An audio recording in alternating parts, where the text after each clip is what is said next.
What's the big deal? Costco has a membership fee anyway, it's going to save us some money. That was Sally, always trying to drag me along for her own shopping adventures. She only ever seemed to think of what was convenient for herself, and I had denied her requests time and time again. But she just keeps insisting it's no big deal, refusing to take no for an answer. In the end, she was ready to set a date, even though I hadn't agreed to go. So, when are we doing this? My husband chimed in, completely siding with Sally. I was shocked at his response. What are you thinking? It's Sally we're talking about. She's definitely going to make us pay again. Well, I plan on giving her a taste of her own medicine this time. It seemed like James had some kind of plan to deal with Sally's antics. He was planning some sort of revenge, but only if Sally behaved as selfishly as usual. I decided to go along with my husband's scheme. My name is Lily. My child started kindergarten this year, and I've been busy with his education and socializing with the other parents in the neighborhood. Fortunately, most of the other moms are very kind, helping me with various things like advice about my child and parent-to-parent consultations. I also try to help out as much as I can, and I think I've managed to maintain a good relationship with them. Except for one mother friend. Her name is Sally. She always seems to need help from everyone around her, and despite referring to herself as a spoiled princess, she's hardly ever helped anyone in return. For example, when the moms make plans to go out for a meal, she'd often appear out of nowhere and join in. I wouldn't really mind that, but she frequently asked for bites of other people's food, and often subtly suggested that someone else pay for her meal, claiming that she didn't have much money on her. Other mothers who had experienced similar things had the same impression of her as I did. Whenever I went shopping, I always drove my car, and most of the time, she'd show up and persistently ask for a ride. While I wouldn't mind if we were headed to the same place, Sally was undeniably pushy. I was in such a hurry to catch a ride with you that I forgot my wallet. What are we going to do? Go back for it? Nah, I don't want to inconvenience you now. Maybe I can just pay you back later? Every time I took her shopping, it would end up like this. She'd make excuses like forgetting her wallet or leaving her credit card at home, and always tried to avoid taking out her own wallet. Sally never seemed to have any intention of paying, and though she promised to pay me back later, she almost never did. Even after I pressured her multiple times with the receipts, she kept evading, saying things like she didn't have any money now or to wait until her payday. When it comes to money, you're really strict, aren't you, Lily? She once said when I even went as far as involving her husband. While Sally's husband was a decent man and would apologize and pay me back, Sally herself showed no remorse and didn't seem to care at all. Some people might not think much of a few small shopping expenses, but if they piled up over the course of a month, it became a substantial amount of money. The stress of having to go to such lengths to get the money back each time we went shopping was building up. If only I could decline her request to go shopping in the first place. But Sally had a way of manipulating me using our kids. Our kids were good friends, and there were times when she would have them make plans to go shopping together before coming to ask me for permission. It was hard for me to refuse when she used our children as a bargaining chip, and I couldn't tell my little boy not to be friendly with his friend. While other mother friends encouraged me by saying they sympathized with my situation, it seemed that they too did not want to get involved with Sally and were somewhat keeping their distance. Hey, can you do the shopping instead? Huh? Why? That mom friend I mentioned before is so persistent. Well, you should just be firmly declined, shouldn't you?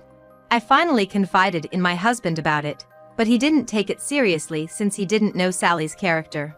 He said the kids are kids, and parents are parents, and I should stand up stronger. I was troubled on what to do, then one day, my husband came home with an exhausted look. I asked if something happened at work and he told me that when he tried to go to work, he was caught by Sally. Oh, you're Lily's husband. Perfect timing, could you give me a ride to the station? She seemed to have called out to him when he was waiting at the traffic light. Sally asked for a favor, but she didn't seem to consider the possibility of him declining. She came out to the road and tried to open the passenger door repeatedly. When he refused, she yelled, "How could you?" and shouted his name several times on the road, trying to call him back. I can't believe she yelled that much on the street. That's what I told you, Sally is a handful. There's a limit to being a handful, right? After that, she even asked for the fare money. After that, He tried to shake her off once, but due to the traffic lights on his commute, he had a hard time. After dropping her off, he wondered where she was going to the station without enough money to buy a ticket. Unable to comprehend Sally's selfish actions, my husband was drained, and finally understood why I was complaining. What is she thinking, really? That's why I wanted you to do shopping with her instead of me. I bet she's just as insistent with me. My husband gave a helpless shrug and seemed to give up on Sally's actions. I was also troubled about what to do. Then one day, Sally came to me with this story. Hey, Lily, I've been wanting to go to Costco. Is that so? Do you want to go together? It's cheap and the cost performance is good. Wait, Sally, you go often? No, I'm not a member. With Sally's sudden proposal, I gave a vague response. Despite not being a member, Sally was quite knowledgeable about Costco and gave various recommendations. Our family was a member of Costco through my husband, and we would occasionally use the car to stock up, so of course, we knew about it. But that doesn't mean I was going to take Sally shopping with me. I was just hitting it off with her, thinking she was probably after my wallet. Hey, let's go, you're a member, right, Lily? I'm not a member. Oh, then your husband? That's fine too, and I want you to bring the car too. How do you know that? I got a ride in your husband's car the other day. I saw Costco's shopping bags there. At Sally's words, I involuntarily frowned. You know, you can't pay at Costco if you're not a member, right? So, please take care of the cashier. I'll pay you back later. You hardly ever pay me back when you say that, don't you? It's okay this time, right? Despite having no such inclination this time either, Sally, as usual, addressed my child. Can we go shopping together? To this, my son enthusiastically replies, Sure. So, then the kids can be watched by my husband, right? I haven't said we're going yet. Oh, come on. But it's fine, right? Costco has a membership fee, and it would really help me out. Unable to bear Sally, who only thinks about her own interests, I refused repeatedly. Even when I told her not to use my child to make promises, she was stubbornly indifferent, making any discussion impossible. Eventually, without even accepting her proposal, she began to make plans as if we were definitely going. What are you talking about? Ah, Lily's husband. We were just making a promise to go to Costco together. Oh, that's fine. When shall we do it? When my husband, who had come to pick me up, gave this absurd response to Sally, I couldn't believe my ears. Sally happily rushed to my husband and quickly secured a promise to go to Costco the following weekend. After Sally left, I poked my husband's back and couldn't help but complain. Hey, what are you thinking? That's Sally we're talking about. I know. But she said she'd bring her own money, didn't she? That's definitely a lie. We're bound to get stuck with the bill. At that time, I planned to give her a taste of her own medicine. It seems that James had some idea about how to handle Sally's actions. Despite my concerns, I couldn't help but laugh when I heard his strategy. While it seemed like an outrageous payback, it only applied if Sally behaved as brazenly as usual. Additionally, if this occasion led Sally to avoid getting involved with us, it might turn out to be a good thing, and I decided to go along with my husband's plan. And finally, the day to go to Costco arrived. Sally, in a good mood from the morning, naturally got into our car, asking if I had forgotten anything. Do you have your wallet? It'd be a problem if you forgot it. Aren't you the one who often forgets? No worries, no worries. I was irritated by Sally's words, but James amiably responded to her. Usually, at this point, I would want to check by having her take out her wallet, but considering my husband's plan, I held back. Sally seemed well aware of Costco's system, probably knowing in advance that only those with a membership card could make payments. If she shopped there, inevitably James would have to pay. Then she could push the payment onto us as usual, and if she claimed she forgot her wallet, she wouldn't have to pay anything, which is probably what she was thinking. Sally's intentions were obvious, and James seemed to understand it well. Sally, in high spirits, arrived at the store and swiftly started to fill the cart with goods. Wow, such a wide selection. It's hard to choose. Sally happily tossed items into her cart as she looked around the store. When I suggested we keep our carts separate to avoid confusion with our goods, she adjusted her cart and continued to load it without any hesitation. James surreptitiously whispered in my ear, noting how Sally was mindlessly adding items to her cart without even looking at the price tags. I couldn't help but laugh at this. It seems Sally, as usual, wasn't considering that she'd be the one paying, and I decided to go along with James' plan. Wasn't that fun? Wait, Lily, is that all you're buying? Yes, I still have some stock at home, and I can always come back, right? Oh, I see. Make sure to invite me next time. Although I hadn't exactly invited her this time, I held my tongue. We queued up at the farthest checkout line. Seeing James pulling out his wallet while looking at the crowded checkout, Sally opened her bag. I watched her closely, and as I had predicted, she started rummaging through her small bag and began to look puzzled. Oh, I'm sorry, it seems I've forgotten my wallet. You said it was okay in the car, didn't you? I'm sorry, okay. Can I pay you back some other time? Sally's cart had significantly more items than ours. It seemed like she intended to purchase about $200 to $300 worth of goods, but she had shown no signs of concern about the amount of money in her wallet. Considering she didn't say anything when we got home today, she probably has absolutely no intention of contributing any money. James and I exchanged glances. Oh, right. Sorry, I need to take this call from my folks. I left my cart with James and stepped out of the line. I hid behind the nearby shelves, secretly observing their interactions. Sally seemed to be chatting with James without a care in the world. It's a shame you bought so much but forgot your wallet. It's really a bummer, but I'm lucky to have a friend who can cover for me. Oh. I forgot to buy something. Can you hold my place in line while I go get it? Ugh, fine, but hurry back, okay? As Sally reluctantly agreed, James also left the line. It was a Sunday morning, one of the busiest times at Costco. As soon as Sally turned to face the cashier, she was lost in the crowd. Now, what will she do? With a cart that full, she can't really say she's not buying anything, can she? Saying that, we exchanged glances and shared a wry smile, hidden behind the store shelves. We walked around the back of the shelves and queued up at the furthest checkout line on the opposite side. From there, we watched Sally, who seemed to be waiting for us while slowly giving up her place in line to those behind her. Given the crowded Sunday morning, with many people planning to grab lunch here as well, she wouldn't be able to spot us in line far away. We paid for our goods and left the store first.